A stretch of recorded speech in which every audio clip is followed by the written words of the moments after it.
ఏమన్నాడు? అధిక కోణ త్రిభుజాలు ఎన్నున్నాయి అన్నాడు. అధిక కోణ త్రిభుజాలు ఎన్నున్నాయి అని అన్నాడు. నేను స్టార్టింగ్లో చెప్పాను, చుట్టుకొలతకి అధిక భుజానికి మధ్యనున్న రిలేషన్షిప్ ఏంటి? First thing p/3. అందుకే ఆ కాన్సెప్ట్ చెప్పింది sir. p/3 less than are equivalent to c less than p/2. p/3 less than are equivalent to c less than p/2. p/3 less than are equivalent to c less than p/2. c ఏంటి sir? Largest side. c ఏంటి? Largest side. p ఏంటి? Perimeter. p ఏంటి sir? Perimeter. చుట్టుకొలతని p అన్నాను, అధిక భుజాన్ని c అన్నాను. So చుట్టుకొలత ఎంత ఇచ్చాడు? 20. 20/3 అంటే 6.66 less than are equivalent to c less దాన్ 10. అంటే c ఏమవుతుంది? 7, 8, 9 అవుతుంది. చాలా మంచి క్వశ్చన్, చాలా జాగ్రత్తగా వినండి సార్. c ఏమవుతుంది? 7, 8, 9. నాకు అధిక కోణ త్రిభుజాలు కావాలి. కేసు 1 3 కేసులు వస్తాయి. Case 2, case 3. Case 1, case 2, case 3. C గనక 7 గనక అవుతే a+b+c ఎంత సార్? చుట్టుకొలత ఎంత ఇచ్చాడు? 20 ఇచ్చాడు. a+b+c 20 అయినప్పుడు సి 7 గనక అవుతే a+b ఏమవుతుంది? 13 అవుతుంది. a+b ఏమవుతుంది? 13 అవుతుంది. ఏబిసిలో లార్జెస్ట్ సైడ్ ఎంత? 7. 7కు మించి ఏ వాల్యూ ఉండకూడదు సార్. 7కు మించి ఏ వాల్యూ ఉండొద్దు.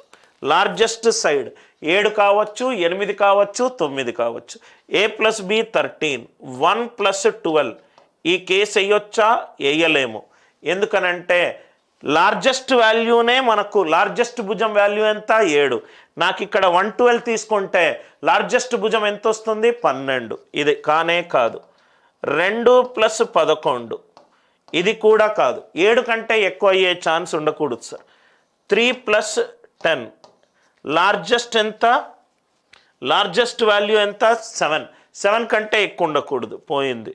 4+9 ఎంత? 13. ఇది కూడా కాదు. 5+8 ఎంత?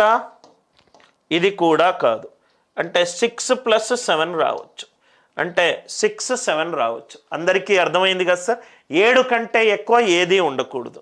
7 కంటే ఎక్కువ ఏది ఉండకూడదు. అంటే నాకు త్రిభుజం ఏం ఫామ్ అయింది? 6, 7, 7. 6, 7, 7. ఇది ఏం ఫామ్ అవ్వాలి? అబ్ట్యూజ్ యాంగిల్ ట్రయాంగిల్ ఫామ్ అవ్వాలి. అబ్ట్యూజ్ యాంగిల్ అంటే largest. 7² greater than 6² plus 7². 49 greater than 49 plus 36. తప్పు. అంటే ఇది ఫామ్ అవ్వట్లేదు. కేస్ 1లో అది త్రిభుజం ఫామ్ అవుతుంది, కానీ అధిక కోణ త్రిభుజం ఫామ్ అవ్వట్లేదు. అధిక కోణ త్రిభుజం ఫామ్ అవ్వట్లేదు. బేసిక్స్ నుంచి ఎంత మంచి కాన్సెప్ట్స్ ఇస్తాడో చూడండి sir. a+b+c is equivalent to 20. Second case C గనక 8 అవుతే a+b ఏమవుతుంది? 12 అవుతుంది. a+b 12 అవుతే 1+11, 2+10, 3+9, 4+8, 5+7, 6+6. ఇవేమీ కావు. మ్యాక్సిమం వాల్యూ 7 ఉండాలి. అంటే ఏమేమవుతాయి సార్? 8, 5, 7. 8, 5, 7. ఇంకోటి 8, 6, 6. 8, 5, 7. 8, 6, 6. ఎందుకు సార్? 1+11 largest side. 3 భుజాల్లో లార్జెస్ట్ ఉన్న వాల్యూలే 8 అన్నప్పుడు నాకు 11 ఎందుకు వస్తుంది? 10 ఎందుకు వస్తుంది? 9 ఎందుకు వస్తుంది? ఓకే, 8 ఇది కూడా రావచ్చు. 4+8 8, 8, 4. 3 కేసులు వస్తున్నాయి. అధిక కోణం ఏదో చూసుకుందాం. చాలా ఇంట్రెస్టింగ్ ప్రాబ్లం. చాలా జాగ్రత్తగా అబ్జర్వ్ చేయండి సార్. 8, 5, 7. 8, 6, 6. 8, 8, 8, 4. లార్జెస్ట్ సైడ్ 8² ఏమో 64, 5² 25, 7² 49. 49 + 25 ఎంత? 74. 64 గ్రేటర్ దాన్ 74 కానే కాదు.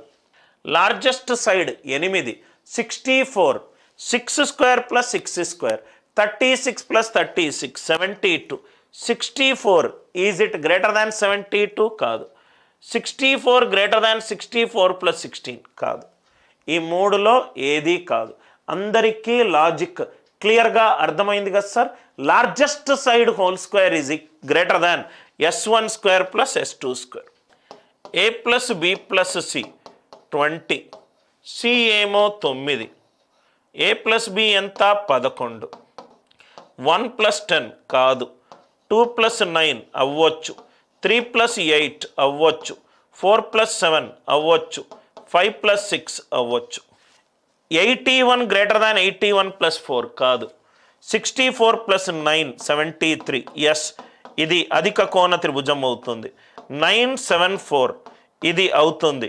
956 ఇది అవుతుంది. Are you all with me? ఎలా చేస్తున్నాను అనేది అందరికీ ఐడియా వచ్చింది కదా సార్. ఒక సింపుల్ కాన్సెప్ట్ నుంచి మీకు మంచి ప్రాబ్లమ్స్ తీసుకోవచ్చు. ఎందుకు ఇక్కడ 1 ప్లస్ 12 2 ప్లస్ 11 తీసేసాను. లార్జెస్ట్ సైడ్ ఎంత ఉండాలి? 7 ఉండాలి. అదే నేను ఫస్ట్ కేసు పెట్టుకుంటే 1 12 7 లార్జెస్ట్ వాల్యూ 12 అవుతుంది. నాకు లార్జెస్ట్ సైడ్ 7 ఉండాలి. ఇది కాదు, ఇది కాదు, ఇది కాదు, ఇది కాదు. మళ్ళీ నాకు ఆన్సర్ త్రిభుజం 3 భుజాలు వచ్చిన తర్వాత largest side whole square is greater than S1 square plus S2 square చెయ్యాలి. Largest side whole square is greater than S1 square plus S2 square. అది చేస్తే మనకు ఆన్సర్ వచ్చేస్తుంది. I hope the idea it is clear. I hope the conceptual clarity is also clear. మనకు చుట్టుకొలత ఇచ్చి ఎన్ని అధిక త్రిభుజాలు చేయాలన్నప్పుడు కాన్సెప్ట్ ఏంటి? P/3 less than or equal to C less than P/2. ఆ కండిషన్ యూస్ చేస్తే మనకు లార్జెస్ట్ సైడ్ వచ్చింది. చుట్టుకొలత అంటే A plus B plus C 20 ఇచ్చాడు కాబట్టి C 7 అవుతే A ప్లస్ B 13, C 8 అవుతే A ప్లస్ B 12, C 9 అవుతే A ప్లస్ B 11. సబ్స్టిట్యూట్ చేసుకుంటే మనకు ఆన్సర్ వస్తుంది.